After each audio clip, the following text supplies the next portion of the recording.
Sip. Bismillahirrahmanirrahim. Alhamdulillahi rabbil alamin.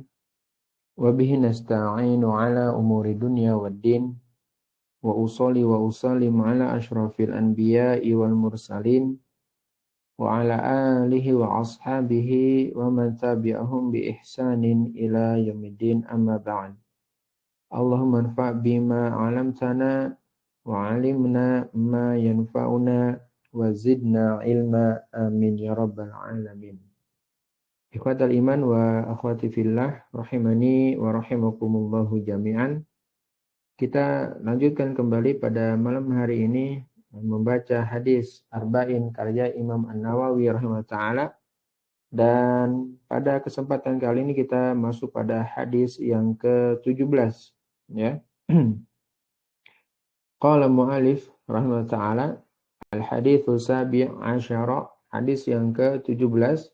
Hadis ini tentang masalah berbuat baik dalam segala hal. Beliau rahimahullah ta'ala, Imam An-Nawawi mengatakan, an Abi Ya'la, dari Abu Ya'la ya, Shaddad ibn Aus radhiyallahu anhu, yang bernama Shaddad ibn Aus radhiyallahu anhu, semoga Allah meridhoinya. An Rasulillah sallallahu alaihi wasallam qala, Rasulullah, dari Rasulullah sallallahu alaihi wasallam beliau bersabda, innallaha azza wa jalla, sesungguhnya Allah azza wa jalla katabal ihsana ala kulli syai'in. Sesungguhnya Allah Subhanahu wa taala kataba, telah menulis, telah menetapkan al ihsana ala kulli syai'in, perbuatan baik ala kulli syai'in, atas segala sesuatu. Fa idza qataltum fa ahsinu al-qitlah. Kalau kalian membunuh, maka berlakulah baik dalam membunuh. Wa idza dzabhtum fa ahsinu al-dzibhah.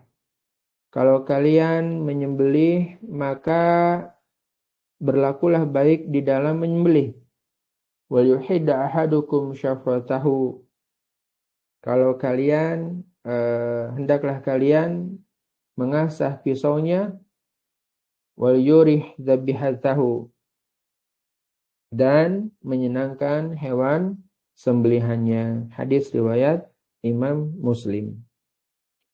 Teman-teman sekalian, rahimani wa rahimakumullahu jami'an. Dalam hadis ini disebutkan tentang masalah al-ihsan, berbuat baik, yang dimana al-ihsan ini merupakan antonim ya, atau lawan dari al-isaah, yaitu berbuat buruk. Di sini Allah Subhanahu wa taala telah menetapkan, maksudnya adalah telah mewajibkan atau telah mensyariatkan. Sehingga dengan demikian Allah Subhanahu wa taala telah mewajibkan atau telah menetapkan perbuatan baik di dalam segala hal. Termasuk dalam masalah peperangan ataupun dalam masalah membunuh. Begitu pula di dalam masalah menyembelih hewan yang halal untuk disembelih. Menyembelih hewan, ya, maaf. Sehingga dengan demikian perbuatan baik ini mencakup kepada manusia maupun kepada hewan. Lebih luas lagi, tidak hanya kepada keduanya, tidak hanya kepada manusia dan hewan, tapi lebih luas lagi adalah kepada semua makhluk Allah Subhanahu wa taala, termasuk dalam hal ini adalah tumbuhan. Makanya teman-teman sekalian, kalau kita bicara atau kita membuka bab di dalam masalah fikih tentang masalah adab buang hajat, maka kita tidak boleh buang hajat di tempat pohon yang berbuah atau di tempat di pohon yang biasa untuk manusia itu berteduh. Maka kita nggak boleh pipis di situ, karena itu akan mengganggu. Dan ini juga merupakan larangan untuk tidak pipis di tempat yang biasa teduh manusia atau pohon yang berbuah ya seperti itu. Itu merupakan bentuk baik. Bentuk berbuat baik kita kepada tanaman. Lebih luas lagi adalah juga kita berbuat baik kepada bangsa jin. Sehingga kita tidak boleh membuang air panas begitu ya. Secara sembarangan di got-got seperti itu. Tentu sebelum membaca bismillah. Harusnya baca bismillah dulu baru buang. Dan itu adalah sebagai bentuk ihsan. Berbuat baik kepada semua makhluk Allah Subhanahu wa taala. Dan di sini dalam hadis ini disebutkan dua hal, yaitu berkaitan dengan masalah membunuh dan menyembelih. Bukan berarti pembatasan. Akan tetapi ini hanyalah sebagai contoh saja. Maka perbuatan lainnya itu juga dituntut untuk memiliki perlakuan yang baik.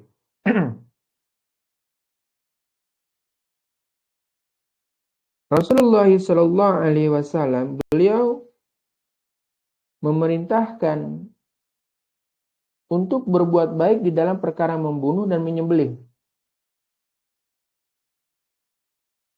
Yang intinya adalah dengan cara yang paling mudah, yang lebih mempercepat keluarnya ruh tanpa adanya penyiksaan terlebih dahulu, tanpa si hewan ini sakit, tanpa si hewan ini merasa tersiksa terlebih dahulu. Ya. Dan disebutkan oleh Al-Hafidh Ibnu Rajab Al-Hambali rahimahullah ta'ala di Jami'ul Ulum wal Hikam. Beliau menyebutkan bahwasanya hadis ini tentang masalah wajibnya berbuat baik dalam perbuatan kita, dalam segala perbuatan kita. Ya. Cuma beliau memberikan catatan. Kata beliau, perlu kita pahami bersama, kata beliau, bahwa yang namanya berbuat baik itu beda-beda berdasarkan perbuatan yang dilakukannya. Sehingga dengan demikian, berbuat baik di dalam melakukan kewajiban-kewajiban yang sifatnya zahir, yang sifatnya tampak, lahiriah begitu, dan batin, ya, itu dengan cara menyempurnakan kewajiban-kewajibannya. Dan kalau menyempurnakan kewajiban, ya, maka ini hukumnya adalah wajib.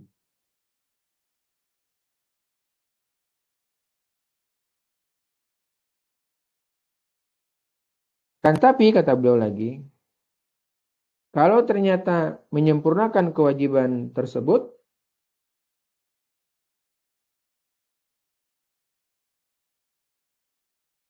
hukumnya sunnah misalnya, maka menyempurnakan kewajiban itu tidaklah wajib.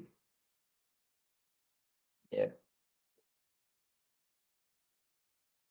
Dan berbuat baik di dalam meninggalkan hal-hal yang diharamkan oleh Allah Tabaraka wa Ta'ala adalah dengan cara meninggalkan perbuatan yang haram tersebut, baik ditinggalkan secara zahir maupun batin.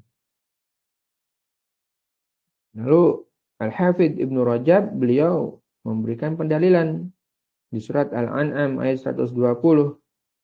Wa zaru zahirul itsmi wa batinahu. Dan tinggalkanlah dosa yang tampak dan yang tersembunyi.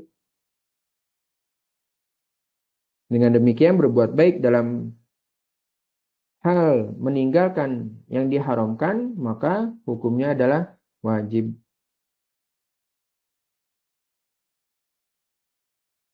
Kemudian berbuat baik dalam masalah takdir atau ketentuan Allah Tabaraka wa Ta'ala adalah dengan bersabar. Sesuai dengan apa yang diajarkan dalam agama kita yang mulia ini.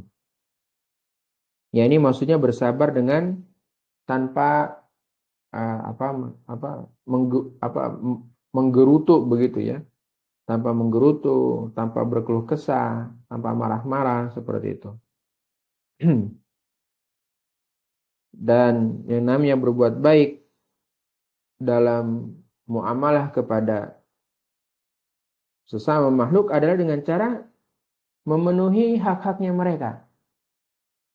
Haknya istri kita penuhi, haknya anak kita penuhi, haknya anak buah kita penuhi, haknya orang-orang yang berada di bawah tanggungan kita penuhi, dan seterusnya. Ya.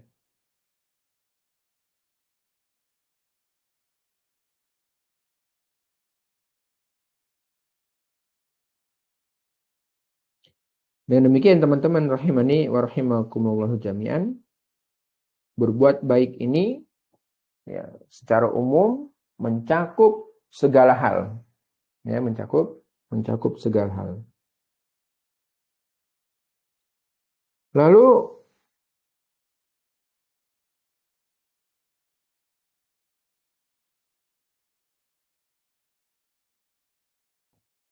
disebutkan bahwasanya dalam hadis ini juga menunjukkan tentang kasih sayangnya Allah Subhanahu wa taala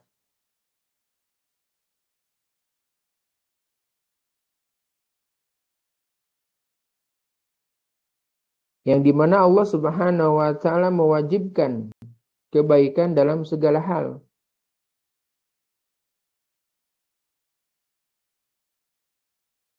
Kemudian Allah Subhanahu wa taala merupakan zat yang maha mengetahui tentang hikmah di balik perintahnya tersebut. Di antaranya adalah sebagaimana yang tadi sudah kami sebutkan, yaitu agar cepat ruhnya keluar dan tidak melakukan penyiksaan.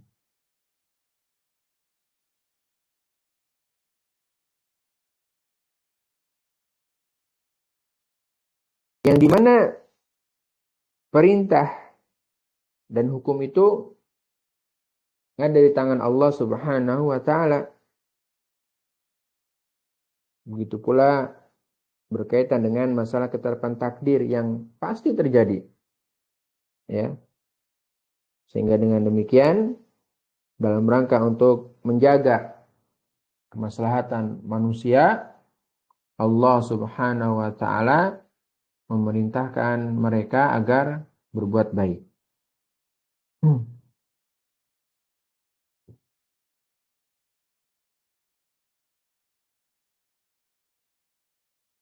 Faedah dari hadis ini adalah yang pertama, ya,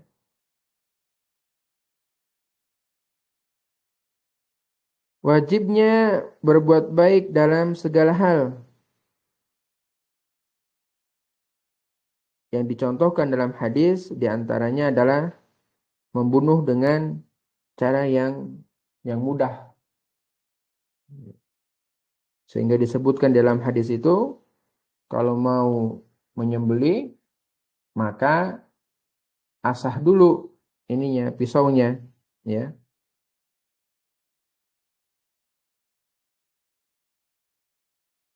Tajamkan dulu pisaunya dan buatlah hewan sembelihannya itu merasa nyaman. Sehingga hewannya enggak stres dan juga tidak tersiksa. Dengan demikian ini juga pelajarannya adalah atau faedahnya adalah hendaknya kita itu selalu memeriksa alat sembelihan, ya, sebelum menyembelih hewan tersebut. Kalaulah kita punya parang atau golok yang memang kelihatannya sepertinya tumpul, maka kita asah, kita tajamkan, atau berkarat, kita ganti dan seterusnya. Ya, wallahu a'lam bishawab. Dalam hadis ini juga menunjukkan bahwasanya kita tidak boleh menggunakan alat yang tidak lumrah untuk dipakai membunuh ataupun menyembelih. Ya. Yang tidak lumrah, artinya tidak lumrah itu bukan alat untuk menyembelih ataupun bukan alat untuk membunuh. Ya.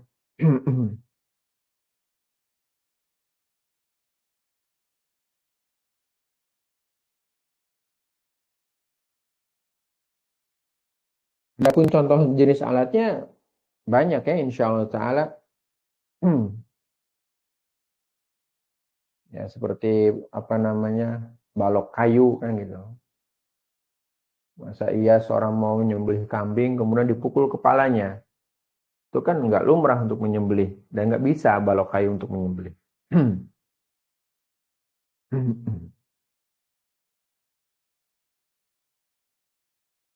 Dalam hadis lain diriwayatkan Al-Bukhari ya. Imam Al-Bukhari menyebutkan berkaitan tentang masalah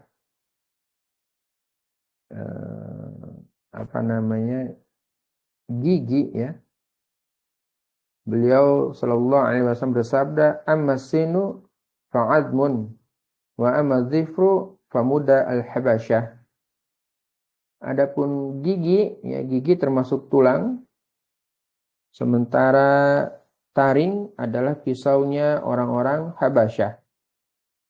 Disampaikan oleh Syekh Ibnu Utsaimin rahimahullah taala ya,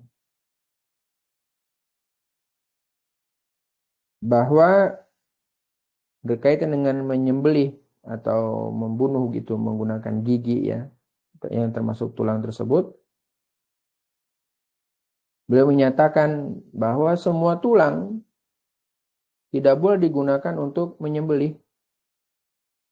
Karena tulang ini bukanlah menjadi alat yang lumrah untuk sebagai penyembelihan. Ya.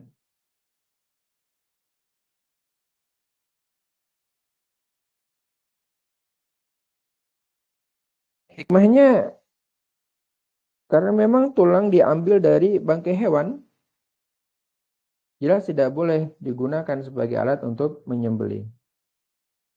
Sebab yang namanya penyembelihan itu dimaksudkan untuk membersihkan hewan yang disembelih.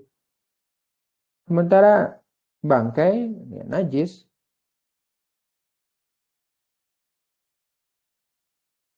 Bagaimana kalau ternyata tulangnya itu dari barang yang bersih, misalnya seperti tulang kambing yang disembelih. Ada kambing begitu, lalu disembelih, terus ada tulangnya. Boleh nggak digunakan tulangnya itu untuk menyembelih? Kata Syekh Ibnu Utsaimin tetap nggak boleh. Tetap tidak boleh digunakan, nggak boleh digunakan untuk menyembelih. Karena yang namanya tulang merupakan makanannya jin dan bukanlah alat yang ma'ruf, yang maklum begitu untuk penyembelihannya. Wallahu a'lam bishawab. Ya.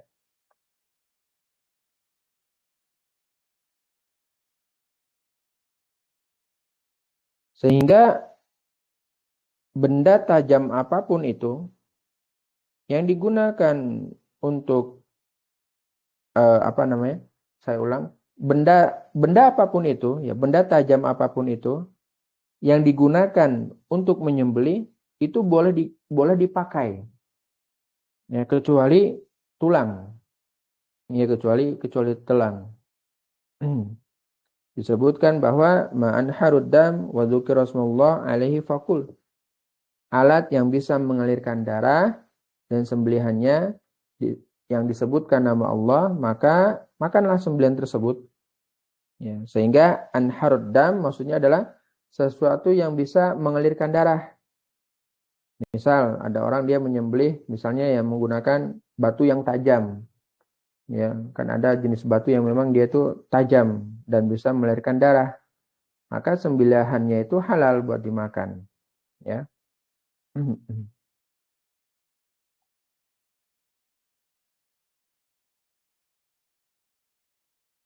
Baik. Berikutnya hadis yang ke-18. Kata Imam An-Nawawi rahimahullah ta'ala beliau mengatakan an Abi Dzarrin dari Abu Dzar. Beliau bernama Jundub ibn Junadah. Wa Abi Abdurrahman, dan perawi kedua adalah Abu Abdurrahman Mu'adz ibn Jabal radhiyallahu anhuma, yaitu Mu'adz bin Jabal, semoga Allah meridhoi keduanya, yang dimana keduanya ini menerima periwayatan dari Rasulullah sallallahu alaihi wasallam. Beliau bersabda, "Ittaqillaha haitsuma kunta." Bertakwalah kamu kepada Allah dimanapun kamu berada. Wa'atbi as-sayyi'atal hasanata tamhuha. Dan ikutilah, ya, atau iringilah kejelekan itu dengan kebaikan. Niscaya kebaikan itu akan menghapus kejelekan. Wa khaliqin nasa bi khuluqin hasanin.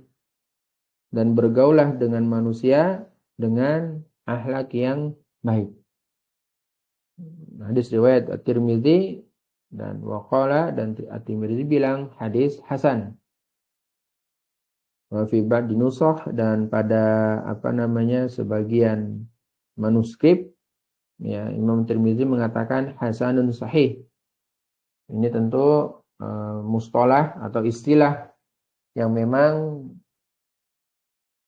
dimunculkan, ya, oleh Imam At-Tirmidzi, istilah hasan sahih seperti ini, ya. Hadis ini, hadis yang ke-18, masih ada kaitannya dengan hadis yang tadi, yang ke-17. Sama-sama berbicara tentang masalah berbuat baik. Dan di sini Rasulullah Shallallahu Alaihi Wasallam menegaskan bahwa yang namanya berbuat baik itu adalah sebagai bentuk ketakwaan kepada Allah Subhanahu Wa Taala, sehingga beliau memerintahkan kepada kita untuk ittaqillaha, bertakwalah kepada Allah Subhanahu Wa Taala. Maksudnya adalah buatlah pelindung, buatlah batas antara diri kita dengan azab Allah Subhanahu Wa Taala. Pelindungnya itu atau batasnya itu adalah apa? Yaitu menjalankan semua perintah Allah Tabaraka wa Ta'ala dan menjauhi apapun yang Allah Subhanahu wa Ta'ala larang. Ya.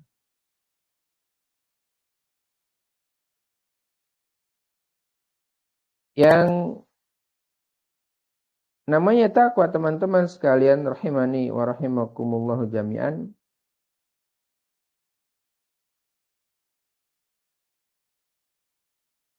merupakan sebab seseorang bisa mendapatkan ampunan dan juga pahala serta ridhonya Allah Subhanahu wa Ta'ala.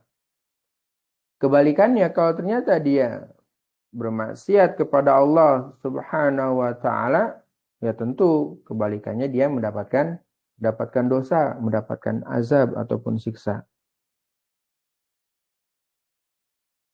Jadi yang namanya takwa itu adalah pelindung, pagar yang melindungi dari kita dari hal-hal yang ditakuti. Seperti seorang contohnya seperti seorang yang dia pakai sendal atau dia pakai sepatu. Maka orang itu pakai sendal atau pakai sepatu, ya, orang itu melakukan perlindungan dari hal-hal yang membahayakan kakinya. Dan orang yang dia tinggal di rumah atau tinggal di kemah, maka dia sedang berlindung, ya, dia sedang melakukan perlindungan dirinya dari panasnya matahari, dinginnya malam, dan seterusnya. Dan ini adalah takwa. Jadi yang namanya takwa adalah secara bahasa itu pelindung yang melindungi seseorang.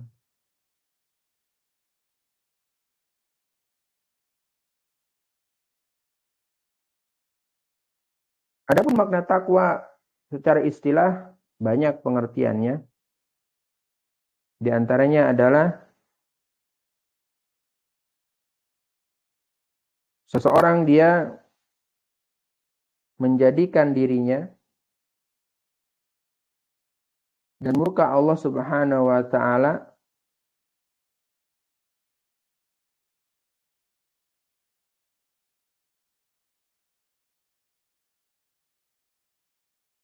saya ulang, seseorang menjadikan antara dirinya dan murka Allah pelindung yang melindunginya dari murka dan azab Allah tersebut.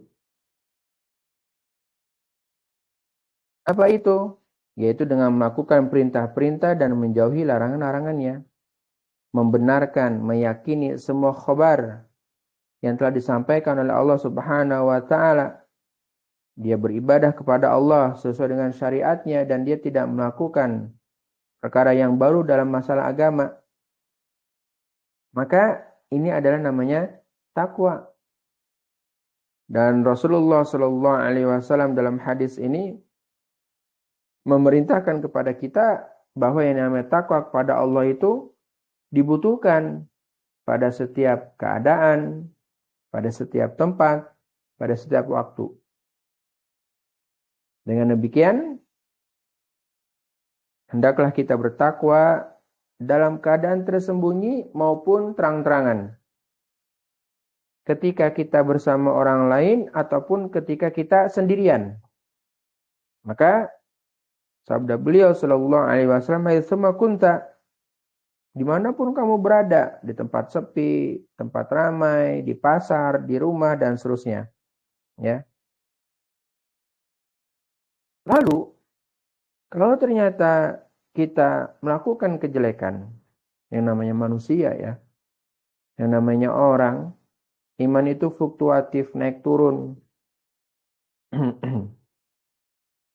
Ketika seseorang dia melakukan kesalahan, melakukan kejelekan, melakukan keburukan, maka segera dia melakukan kebaikan, amal-amal soleh. Dengan demikian, kalau seseorang melakukan keburukan, dia harus segera bertobat ya dari keburukan tersebut. Dan yang namanya tobat adalah kebaikan. Dengan demikian, tobat akan menghapus keburukan-keburukan sebelumnya. Baik keburukan tersebut adalah dosa besar ataupun dosa kecil. Ya. Lalu hendaklah dia melakukan amal-amal soleh. Maksudnya amal-amal soleh selain tobat. Dia melakukan keburukan, segera dia bertobat, dan ini adalah kebaikan tobat itu. Lalu perbanyaklah melakukan amal soleh.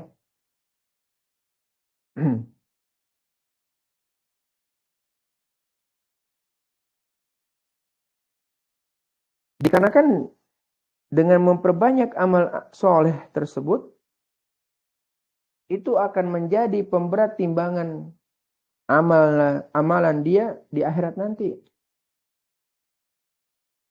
Ya. Lalu Nabi SAW beliau memerintahkan kepada kita untuk berlaku baik kepada manusia, bergaul dengan baik kepada mereka, bermuamalah dengan manusia dengan cara yang baik, sebagaimana halnya kita itu senang kalau kita bergaul dengan orang lain dengan pergaulan yang baik. Kita senang kalau bermuamalah dengan manusia itu dengan muamalah yang baik. Kita tuh senang. Maka kita bergaul dan bermuamalah dengan orang lain juga harus baik. Ya. Ingat, ada hadis yang insya Allah sudah kita hafal.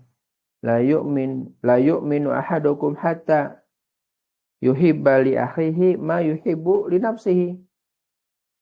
Enggak sempurna keimanan seorang sampai kapan? Sampai ya dia mencintai saudaranya seperti dia mencintai dirinya sendiri.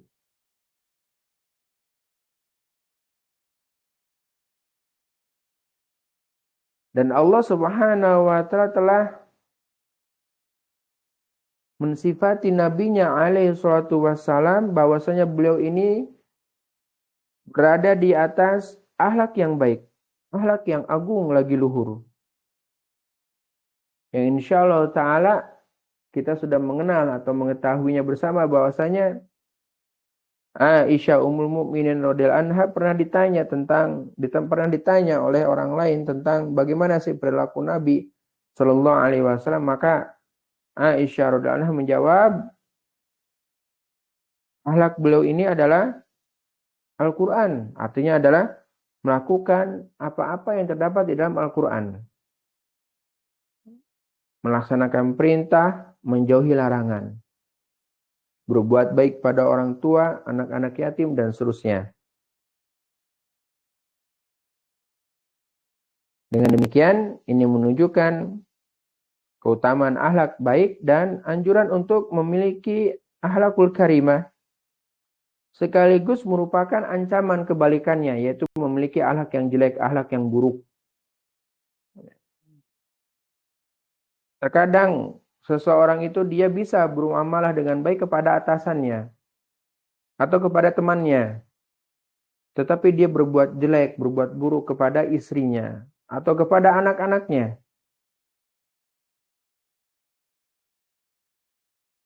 Oleh karena itu wajar kalau ternyata Rasulullah Shallallahu Alaihi Wasallam menyampaikan bahwa secara makna, ya, seorang yang baik itu adalah dia baik terhadap keluarganya atau baik kepada istrinya. Karena tiap hari ketemu, pagi, siang, sore, malam. Hampir 24 jam bertemu dengan istri, bertemu dengan keluarga. Yang paling mengetahui watak kita, ya istri kita, ya keluarga kita, itu yang paling mengetahui. Adapun teman kita, paling cuma beberapa jam saja. Atasan kita hanya di jam kerja saja, 8 jam, dan yang lainnya. Adapun watak asli kita itu di mana? Yaitu tadi di rumah. Dan beliau Shallallahu Alaihi Wasallam adalah seorang suami yang memiliki akhlak yang baik kepada istri.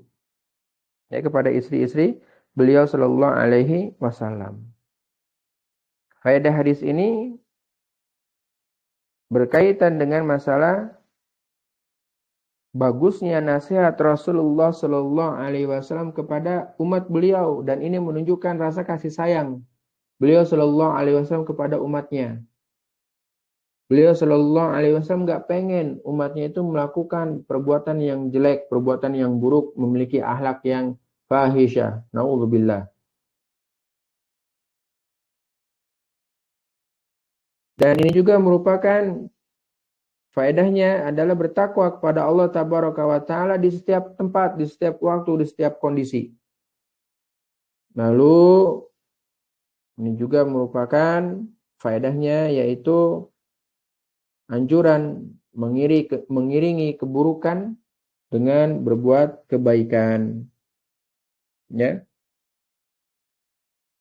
Dan faedahnya juga adalah tentang masalah motivasi atau anjuran untuk berakhlak dan bermuamalah dengan orang lain itu menggunakan muamalah dan pergaulan yang baik. Ya. Wallahu a'lamu bishawab. Hadis berikutnya, hadis yang ke-19. Yang hadis ini diantara hadis yang panjang yang ada di Arba'in An-Nawawi. Hadis ke-19 dari Al-Abbas, ya, dari Abul Abbas, maaf. Abdullah ibn Abbas radhiyallahu anhuma qala, dia bilang, kuntu khalfan nabiyyi sallallahu alaihi wasallam yauman. Pada suatu hari aku dibonceng oleh Rasulullah sallallahu alaihi wasallam di atas hewan tunggangan di belakang, jadi dibonceng, ya. Dibonceng di atas hewan tunggangan. Lalu Rasulullah sallallahu alaihi wasallam beliau bersabda, "Ya gulam, Bahasa kitanya nak gitu ya. Karena gulam ini sebutan buat anak kecil. Bahasa gampangnya kita bilang nak seperti itu. Ya gulam, nak, inni u'allimuka kalimatin. Nabi Shallallahu Alaihi Wasallam menunjukkan bahwasanya beliau seorang murabi yang memiliki sifat atau perangai yang lembut, memanggil kepada anak kecil saja dengan panggilan yang baik, dengan panggilan yang santun, ya gulam. Ya. Lalu beliau Shallallahu Alaihi Wasallam berusaha untuk mengalihkan perhatian si anak itu. Anak kecil itu butuh pengalihan, ya. Kalau kita sebagai ayah atau sebagai guru, kita mau ngasih nasihat atau memberitahukan tentang sesuatu kepada anak-anak kita, maka ya, perlu ada kalimat yang bisa mengalihkan perhatiannya. Biasanya kalau kita lagi capek ngajar begitu, ya, diam semua, dengerin kayak gitu. Lagi capek ya. Nabi Shallallahu Alaihi Wasallam di sini, masya Allah, ya, dalam perjalanan. Nah, perjalanan itu kan capek, perjalanan itu kan banyak sekali rintangannya. Beliau tetap berbuat santun. Nah, inni wa'alimuka kalimatin. Sungguhnya aku akan mengajarimu beberapa kalimat. Maksudnya adalah aku mau memberikan kepadamu nasihat. Ya. Ini adalah bentuk pengalihan agar si anak yang akan mendengar itu bisa memperhatikan apa yang mau disampaikan oleh gurunya atau orang tuanya. Nah, Bapak mau ngomong.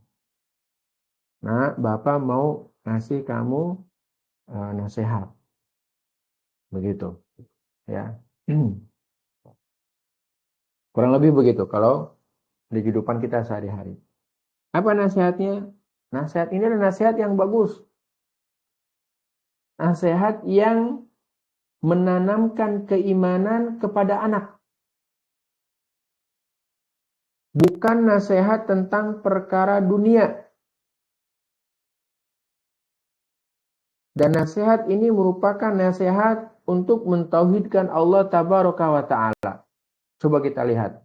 Apa kata Nabi Sallallahu Alaihi Wasallam? Ihfadillaha yahfadka.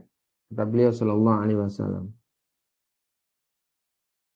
Jagalah Allah. Niscaya Allah akan menjaga kamu. Yang dimaksud dari menjaga Allah di sini bukan berarti menjaga zatnya Allah Tabaraka wa Ta'ala. Bukan. Tapi maksudnya jagalah syariatnya Allah. Jagalah batasan-batasannya Allah, perintah-perintahnya. Kita jaga, larangan-larangannya, kita jauhi, itu maksudnya. Dengan demikian ketika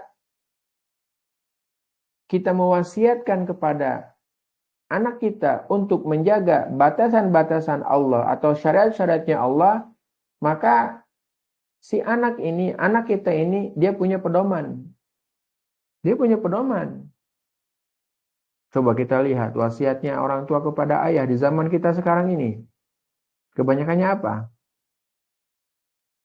Tentu orang tua yang beriman, insya Allah dia akan memberikan nasihat kepada anaknya tentang masalah keimanan. Ketika seorang ayah dia katakanlah menelpon anaknya, dia sedang kerja di luar kota misalnya atau yang lainnya. Dia bertanya, maka tanyakanlah terlebih dahulu, apakah sudah sholat, apakah sudah mengaji misalnya dan seterusnya. Jadi dahulukan haknya Allah. Ya. Di sini Rasulullah Shallallahu Alaihi Wasallam memberikan wasiat demikian. Jagalah syariatnya Allah, niscaya Allah Subhanahu Wa Taala akan menjagamu. Dan ini merupakan janjinya Allah Subhanahu Wa Taala kepada orang-orang yang menolong syariatnya. intan surullaha yansurukum wa yutsabbit aqdamakum. Ya ayyuhalladzina amanu intan surullaha yansurukum. Wahai orang-orang yang beriman, kalau kalian menolong agama Allah, niscaya Allah akan menolong kalian. Wa yutsabbit aqdamakum, dan Allah Subhanahu wa taala akan meneguhkan ya, kedudukan kalian. Ini kunci kesuksesan di dunia. Maka kita nasihatkan kepada anak-anak kita, anak kandung maupun anak didik. Kalau kalian ingin sukses di dunia ini dan juga di akhirat, maka jaga syariatnya Allah. Jaga batasan-batasannya Allah Subhanahu wa ta'ala. Lalu beliau bersabda, ihfadillaha tajidhu tujahaka. Jagalah Allah, maka Allah akan menjagamu. Jagalah batasan-batasan Allah, maka kamu akan mendapati Allah di hadapanmu. Maksudnya adalah Allah selalu bersama kamu dan Allah menolong kamu. Kalau ternyata kamu menjaga batasan-batasannya Allah, menjaga syariatnya Allah, Allah niscaya akan selalu bersamamu dan menolongmu. Lalu nasihat berikutnya adalah beliau bersabda, idza sa'alta fas'alillah. Lagi-lagi tauhid yang diterapkan. Ditumbuhkan keimanan kepada anak. Kalau kamu minta, maka minta sama Allah. Wa idza sta'anta fasta'in billah. Kalau kamu mohon pertolongan, maka mohon pertolongan hanya kepada Allah. Ini pentingnya menanamkan keimanan kepada anak. Kita berharap kepada Allah, kalau dari kecil kita sudah menanamkan keimanan tauhid kepada anak-anak kita, semoga itu menjadi pondasi yang kokoh, yang akan menjadi bekal buat dia menghadapi segala aral dan rintangan kehidupan di dunia nyatanya. Ketika dia punya masalah, dia kembalikan semuanya kepada Allah. Ketika anak kita pengen sesuatu, dia minta kepada Allah Subhanahu wa ta'ala.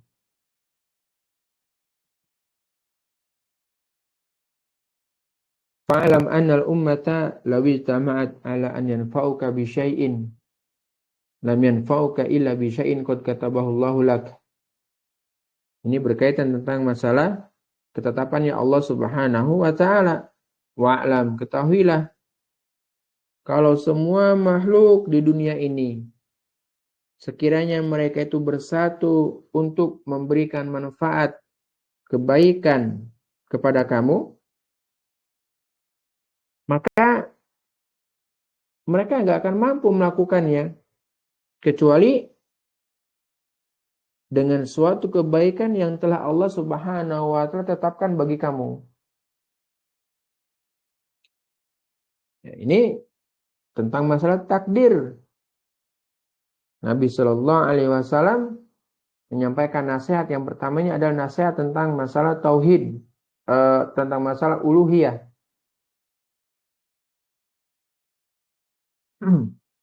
Lalu berikutnya beliau menyampaikan tentang masalah ketetapannya Allah Ta'ala, yaitu takdir yang telah Allah Ta'ala tulis untuk semua makhluknya.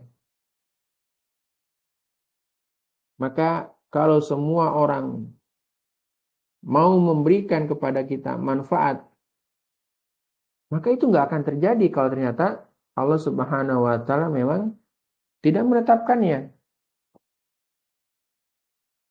Dan itu akan terjadi kalau memang Allah Subhanahu wa ta'ala telah menetapkannya. Kalau kita sudah paham tentang masalah ini, kita tuh jadi orang yang ayem, orang yang hatinya tuh adem, tenang. Nggak risau, nggak gundah.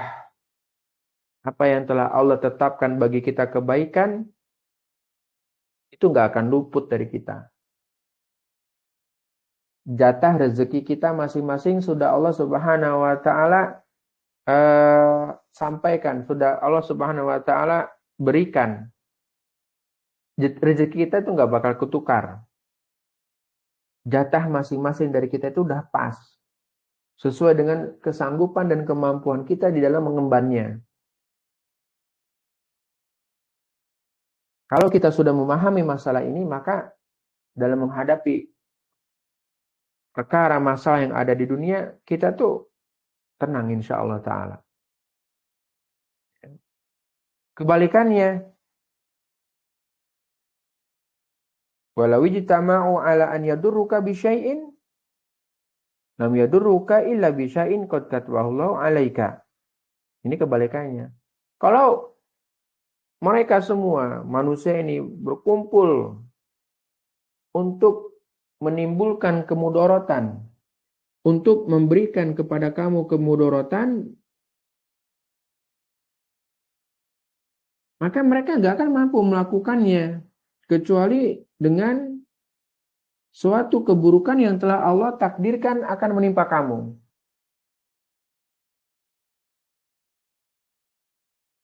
Ya.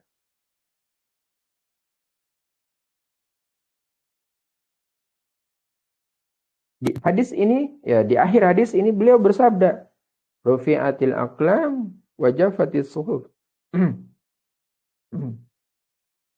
Rufi'atil aqlam, penulisan takdir telah diangkat. Maksudnya sudah selesai. Wa jaffatis suhuf, dan lembaran-lembaran sudah kering. Ya. Ini ungkapan bahwasanya takdir itu sudah Allah Ta'ala tetapkan. Nggak berubah. Kalau Allah menetapkan kepada seseorang suatu manfaat, terjadi manfaat itu. Menetapkan suatu mudarat, terjadi mudarat itu. Allah tidak menetapkan manfaat, ya tidak terjadi. Allah tidak menghendaki suatu mudarat pada dia, ya dia tidak terjadi. Ya. Hadis ini riwayat At-Tirmizi dan beliau mengatakan hadisnya ini adalah hasan sahih. Lalu dalam riwayat yang lain, kalau riwayat At-Tirmizi, dalam riwayat yang lain selain dari At-Tirmizi, beliau bersabda, "Ifadillah tajidhu amamaka." Jagalah Allah, jagalah syariatnya Allah, maka kamu akan mendapati Allah Subhanahu wa ta'ala di hadapanmu. Maksudnya Allah selalu bersamamu dan menolongmu. Ta'aruf ilallahi fi rakhai ya'rifka fi syiddati. Nah, ini yang kadang sebagian dari kita itu lalai. Nabi Shallallahu alaihi wasallam bersabda, ya, dekatlah diri kamu kepada Allah di saat kamu itu lagi lapang, lagi senang, dekat kepada Allah. Ingat Allah ketika senang, ketika lapang. Ya'rifka fi syiddati. Niscaya Allah Subhanahu wa ta'ala akan mengenalmu atau akan dekat denganmu di saat kamu itu dalam keadaan susah, dalam keadaan sempit. Ini yang kita kadang lalai. Ya, dikasih kesenangan, dikasih kebahagiaan, lalai dari mengingat Allah Subhanahu wa ta'ala. Ya, padahal ini adalah ingat Allah di kala lapang, ingat Allah di kala senang, ini adalah sebab datangnya pertolongan Allah ketika kita dalam keadaan susah. Lalu beliau sallallahu alaihi wasallam bersabda, wa'lam anna ma akhta'ak lam yakun liyusibak. Dan ketahuilah, sungguhnya segala sesuatu yang Allah Ta'ala sudah tetapkan tidak akan menimpa kamu, maka semua itu nggak akan menimpa kamu. Wa ma asabaka lam yakun liyukhti'aka. Dan segala sesuatu yang telah Allah tetapkan akan menimpa kamu, pasti akan menimpa kamu. Wa'lam anna an-nasra ma'al sabr wa anna al-faraja ma'al karb wa anna ma'al usri yusra. Setelah beliau sallallahu alaihi wasallam menasihati sepupunya Ibnu Abbas, ya, karena Al-Abbas bin Abdul Muttalib, ya, ini adalah pamannya Nabi sallallahu alaihi wasallam. Setelah memberikan nasihat wasiat kepada Ibnu Abbas tentang masalah tauhidullah, tentang masalah takdir, ya. Kemudian Rasulullah Shallallahu Alaihi Wasallam memberikan motivasi, memberikan motivasi. Apa motivasinya? Wa'lam anna nasra ma'as sabr. Ketahuilah, pertolongan dari Allah itu ada bersama dengan kesabaran.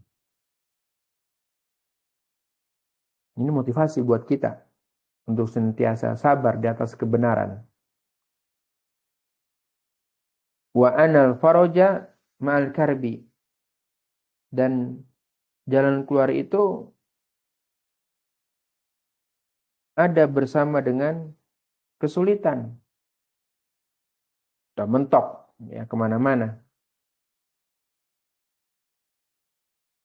Maka Allah Subhanahu wa Ta'ala akan memberikan jalan keluarnya dari arah yang nggak kita sangka. Kadang ketika kita mengalami kesulitan, kita itu pasti membuat rencana. Rencana A, B, C, D, begini, begini. Ternyata teman-teman sekalian, apa yang sudah kita planning tersebut luput semuanya. Allah merencanakan hal yang lain. Memberikan solusi yang lain yang daripada yang kita planningkan. Itu arah yang gak disangka-sangka tuh begitu. Tak terduga, gak disangka-sangka. Datang pertolongan Allah Subhanahu wa Ta'ala dari arah yang gak kita sangka. Kita pengennya jalan keluar itu apa yang kita rencanakan. Kan kadang gitu. Manusiawi, ya. Tapi beda dengan apa yang telah Allah Subhanahu wa Ta'ala tetapkan untuk kita. Allah Maha tahu apa kebutuhan kita. Allah Maha mengetahui kita mau jadi apa. Allah Maha mengetahui. Wa anna ma'al usri yusra. Kemudian beliau bersabda, dan yang namanya kemudahan, ya, selalu menyertai kesusahan.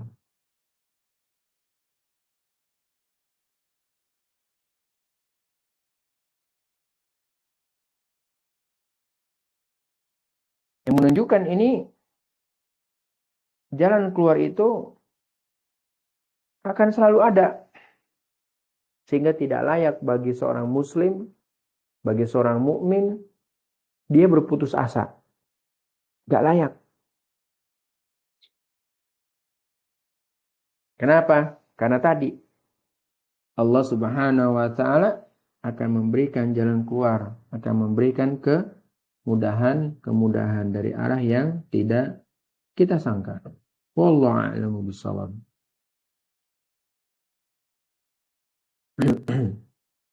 Hadis berikutnya, hadis yang ke berapa ini? Ke 20 dari Abu Mas'ud Uqbah ibn Amir Al-Ansari Al-Badri radhiyallahu anhu. Dia berkata, Rasulullah sallallahu alaihi wasallam bersabda, "Inna mimma adrakan nasu min kalamin nubuwatil ula idza lam tastah fasnama syi'ta."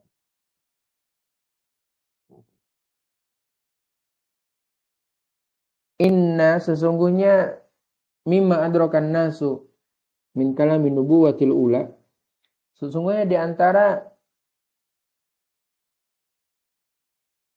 yang didapatkan manusia dari perkataan kenabian yang pertama adalah apa?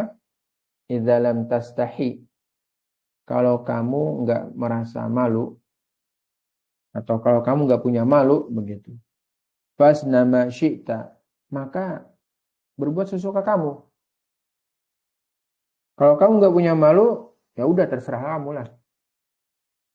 Begitu. Rawahu al-Bukhari. Bukan berarti kemudian perkataan beliau Shallallahu Alaihi Wasallam ini sebagai ketidakpedulian dari beliau Shallallahu Alaihi Wasallam. Justru dengan beliau Shallallahu Alaihi Wasallam bersabda seperti ini itu menunjukkan beliau Shallallahu Alaihi Wasallam memperingatkan umatnya biar di dalam bertindak maupun berbicara tidak sembarangan. Hadis ini menunjukkan pula tentang yang namanya memiliki rasa malu itu merupakan hal yang baik, hal yang terpuji. Dan rasa malu ini merupakan akhlak yang diwarisi oleh para nabi terdahulu sampai dengan umat ini.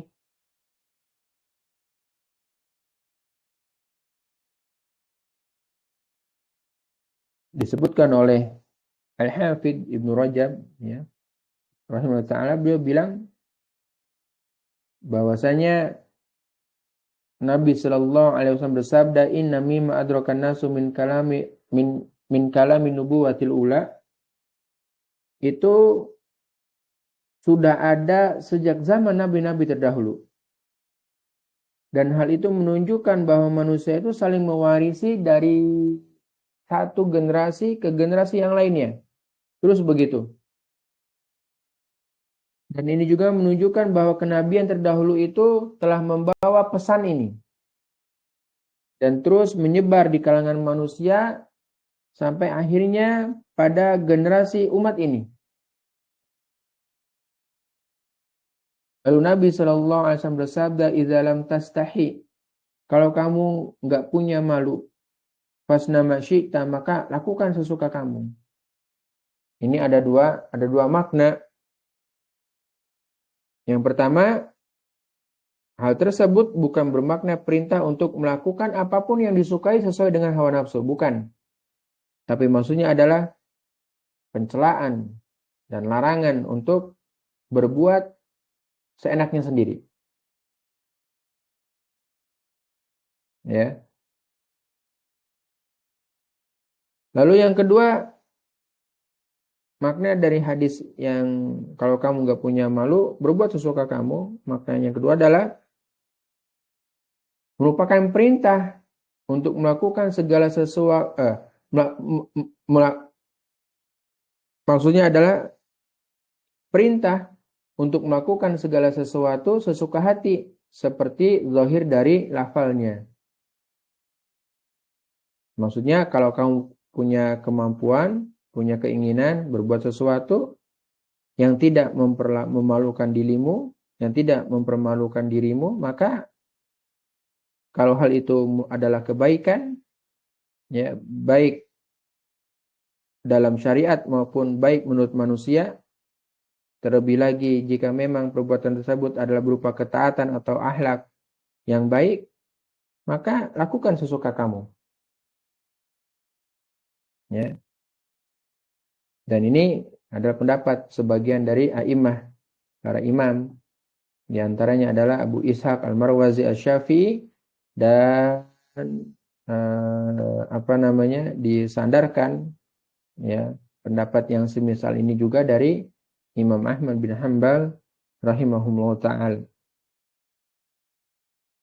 Jadi maknanya ini ada dua, ya. ada dua makna.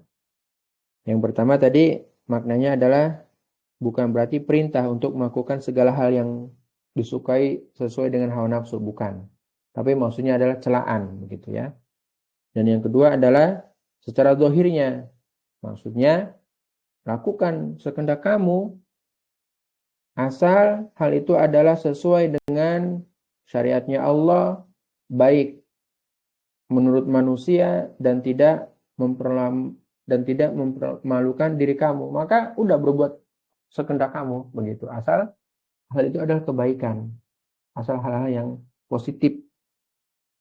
Wallahu a'lam bishawab. Pelajaran dari hadis ini tentang anjuran ya memiliki rasa malu dan menunjukkan bahwa rasa malu ini adalah akhlak yang mulia yang diwarisi oleh para nabi terdahulu. Kemudian yang terakhir faedahnya adalah bahwa orang yang kehilangan rasa malu akan membuat dia terjerumus ke dalam segala perbuatan yang jelek-jelek, yang buruk-buruk. Dia udah nggak punya malu lagi. Malu hilang dari kamus kehidupannya. Sehingga kalau itu hilang, terbukalah pintu-pintu keburukan. Maka milikilah rasa malu, malu kepada Allah, malu kepada nabinya alaihi wasallam, malu kepada manusia. Dengan demikian, kalau teman-teman sekalian kita memiliki rasa malu, maka ini akan menjadi benteng buat kita dalam membangun ketakwaan kepada Allah tabaraka wa ta'ala. Sehingga rasa malu tersebut menjadi ketakwaan bagi kita dan menjauhi kita dari siksanya Allah tabaraka wa ta'ala. Wallahu a'lamu bishawab. Wa sallallahu ala nabiyyina Muhammad walhamdulillahirabbil alamin. Mohon maaf atas segala kekurangan dan kesalahan yang ada. Jazakumullah khairan atas partisipasi dari antum dan antuna. Semoga Allah Subhanahu wa taala memberikan kepada kita keistiqomahan dan semoga Allah Subhanahu wa taala menghiasi diri kita dengan adab-adab yang mulia. Amin ya rabbal alamin. Subhanakallahumma wa bihamdika asyhadu alla ilaha illa anta astaghfiruka wa atubu ilaik. Wassalamualaikum warahmatullahi wabarakatuh.